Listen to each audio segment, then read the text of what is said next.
We got a special edition of Making Fun of the Cleveland Browns. As we got to do double time today, we got a lot that's rolling out. We're on Stefanski getting fired watch. We're definitely on Shedeur Sanders watch. We'll be making fun of that Hawaiian leprechaun all day long like we do every single day. But a lot of people were surprised when they found out Shedeur Sanders wasn't getting first team reps.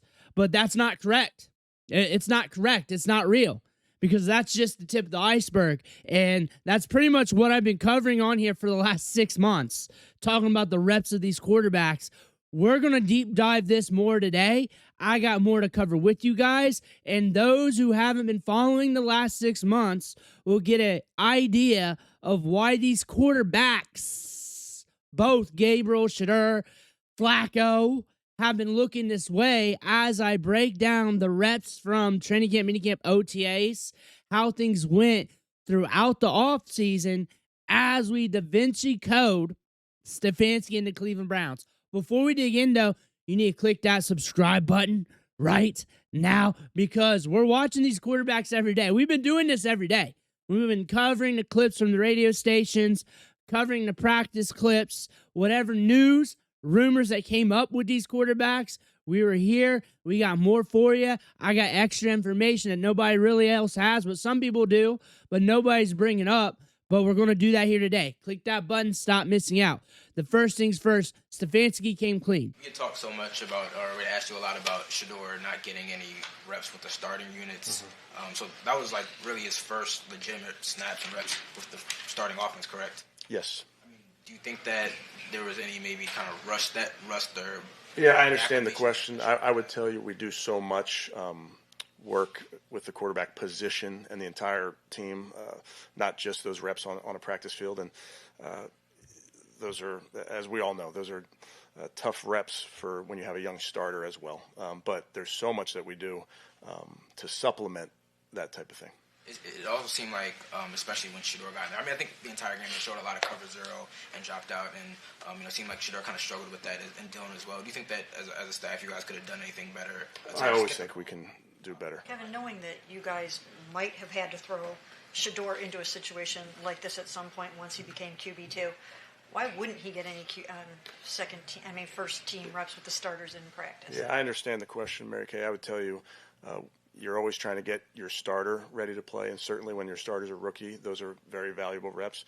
When your backup is a rookie also, you do everything in your power to get our quarterbacks as many reps as possible.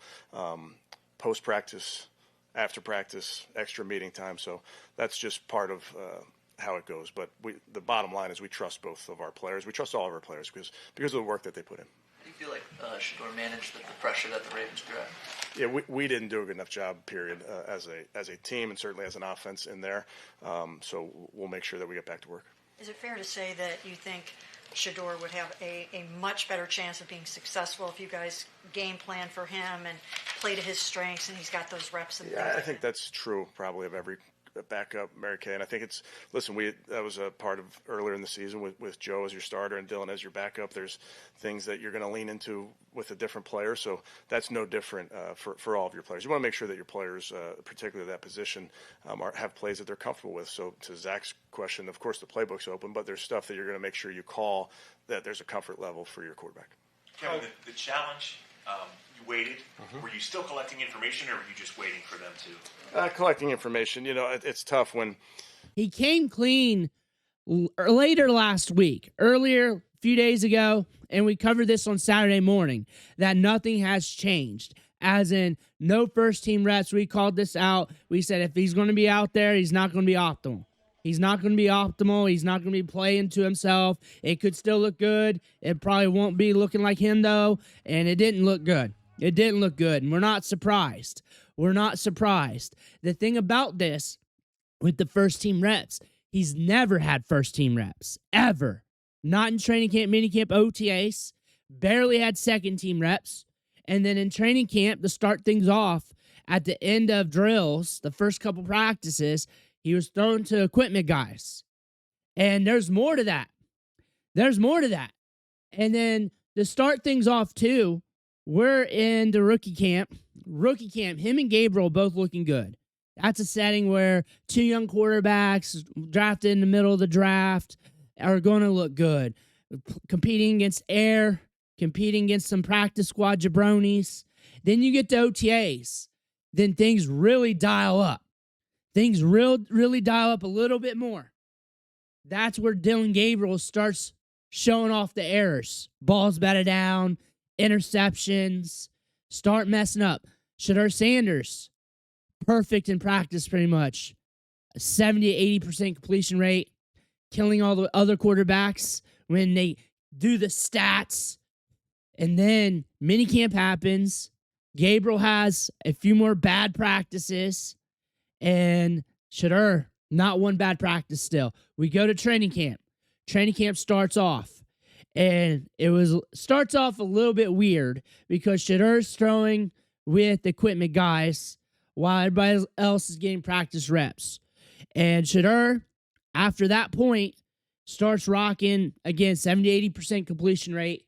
And then Dillon Gabriel has the worst run of practices, about a 20 to 30% completion rate, picks, balls batted down. And that's when we really started to put Stefanski on the hot seat.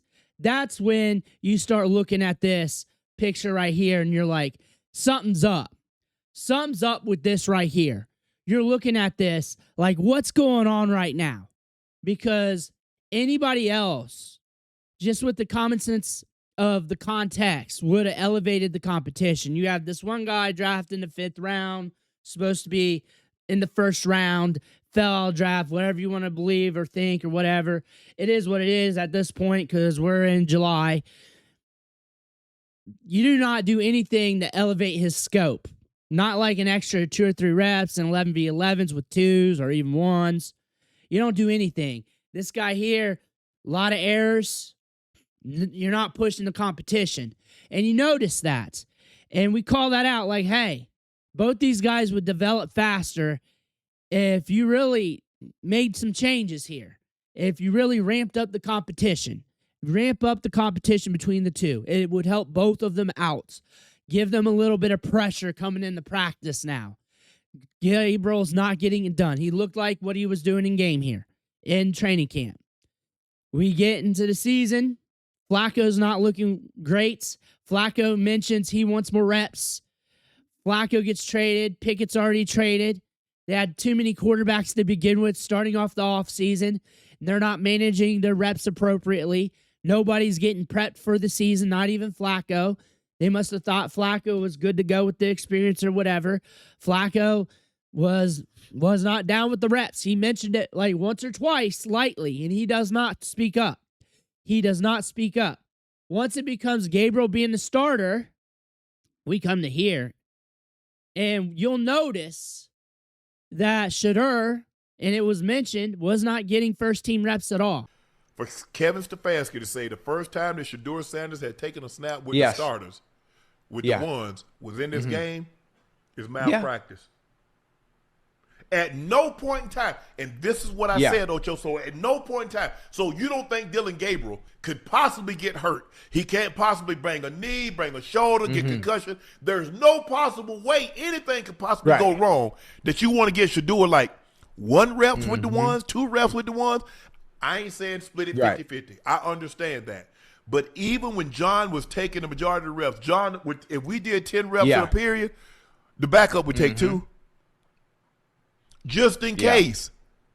So for Shedeur Sanders, here we are in week 11. The man got drafted in May. And at no point in time had he taken 1 snap with the ones. It's very, very disappointing. You know, hold on. Look, not only is it disappointing, right? And a lot of people will say, "Hey, listen, you and Unc, you were screaming for Shedeur to start. You wanted him to get in there, and look at his stat line. Look at what he did. Well, obviously, I'm confused, and I'm trying to understand. This ain't Madden. You don't just take out one quarterback and put another quarterback in and expect success to happen, especially when you haven't had any reps with the ones. When it comes to the play calling, what play calls are you going to be able to call for a quarterback that hasn't had any reps with the ones? You don't know what he does well, what he doesn't done, you don't know what he does well. You don't know what he's not going to be good at because there's no chemistry. There's no chemistry. So you're just out there calling plays all willy-nilly, not knowing how the offense can run. And I know as a quarterback, you're supposed to be prepared. You're supposed to know, if the opportunity presents itself, you got to be able to go in there and do what you can do. But like, come on, no reps at all. Let me ask you a question. No reps up. No, but let me ask you this. Normally on Saturday, or Sunday morning, Dillon Gabriel will tell Stefanski, these are the plays that I really like. Every quarterback does that. Quarterback does that, huh? Every quarterback does that. So do you think he had any idea of the plays that Shedeur likes? No. Or he's just going to call plays here's my play sheet and I'm calling. Because you build your play sheet around the quarterback and what he likes, what he's good at, what he's good at. You don't even know what Shedeur is good at. Now, it's going to be very interesting. Look at this play. Now, you got three guys blocking one guy, and somebody about to come in and hit Shedeur dead in his mouth. Free. Now, what should have happened was a redirect. You slide the line to the left, and now, guess what? You got the guard or the center to hit that guy that's looping around, and now you're protected. But hey, the O-line is going to have to make calls until Shedeur catch up. Get in the groove of things. Yeah. He's not there right now to say, no. I want you to go here. Hey, redirect. Let's Liz this. Let's Liz this. Let's Lucy this. Now we're going to slide the line to the left. Now we're going to take, you only got one guy rushing on the right. Why the hell we got three guys, and now we got a guy finna come in here and try to put his helmet up under Shedeur's chin? And we call that out just like they were calling this out here, that, hey, you need an insurance policy. You need an insurance policy. You need one. And Gabriel was getting first-team reps behind Flacco when he was the QB2. The thing is, you need your insurance policy. They did not prime him up. It's not like he didn't get first-team reps. It's the fact that he was off to the side most of the offseason, thrown to equipment guys, playing with the fours, not getting opportunities. There would be practices where I would watch the beat writers live tweet, and we get to the 11-11 portion of the practice, end zone portion, and then full-on mode, and it'd be an hour before you hear his name. It'd be like an hour. Like he's off to the side watching. Then there was reports earlier this offseason where this season, and later in training camp where he's off to the side. We called him a wallflower. Because that's what the best way to describe him. He was a wallflower. Stefanski affirmed that the second half of today's game was Shedeur's first snaps with the starting offense. We said that, and I think when I said that in the video yesterday, a lot of people were like very alarmed with that. The internet's alarmed with that, and a lot of people don't know how to process that. That's the tip of the iceberg. That's the tip of the iceberg here. And to caveat the Gabriel. So that sounds like a cope for Shedeur, and people are wondering, what about Gabriel? We called this out, like how they were managing this was an opportunity to get these quarterbacks hurt, especially Gabriel, because Gabriel just wasn't ready. He didn't look ready in training camp, and they needed to make some changes one way, shape, or form to get these quarterbacks ready, to develop them. There was no signs of developing these quarterbacks back in July, back then. And there's one lady on here on Twitter that keeps mentioning practice clips and practice reps with every clip they has of Shedeur, and people keep making fun of her. But the thing is, I don't think she's describing herself all the way, because that's what she's really meaning. Like, he was just off to the side as a wallflower in a lot of this. And then Gabriel, he needed more competition. He needed things changed up. It felt like that he automatically had his spots, and they were force-feeding it, jamming the round peg in the square hole. But what you've been seeing from Gabriel has been going on. It reared its head up in OTAs, hard to do in rookie camp, reared its head up in OTAs. It was to the point where even when he did have a good practice, I'd be like, hey, Gabriel was kind of good today. Hate in the comments, because he wasn't looking good. He wasn't looking good overall, even if he posted a good one. He wasn't looking good overall. Now, Shedeur was, but they did not do anything to elevate him. They did not level him up. He would just stay at level 1 of Mario the whole time, and they kept him there, or less with equipment guys. And that was it. It's not a cope. It's a damning of the coaching staff. It's a damning of the coaching staff. And the thing about this is everybody is going Shedeur this, Shedeur that. It's really damn Kevin Stefanski. Damn Kevin Stefanski for not priming these players up. He got a quarterback hurt. Nobody's calling that out. Stefanski got a quarterback hurt. And we said he was going to get one of these guys hurt. We said the most important part about all this is you have 2 young quarterbacks that had little promising things or promising things in their prospect profiles. I'm saying Gabriel too, that they could have long, great careers in the NFL. They have the potential for that, at least. The potential, the upside, the opportunity. What happens after that, it is what it is. But both these quarterbacks were getting messed with. Like both of their careers, just being plucked with strings like a puppet throughout training camp. Why? We're trying to speculate every time. But that's what was going on here. That's one of the reasons why Gabriel looking the way he is, where you're like, hey, I kind of like this guy from Oregon. We see him at the Senior Bowl, accurate. We think he can be a long-term backup. That's in jeopardy now. That's in jeopardy if that guy carving out a long role. Like, he's going to have to develop from here. And they were not set up for success. Flacco wasn't. Now you see him with the Bengals. The offensive line's a wreck. The wide receivers a wreck.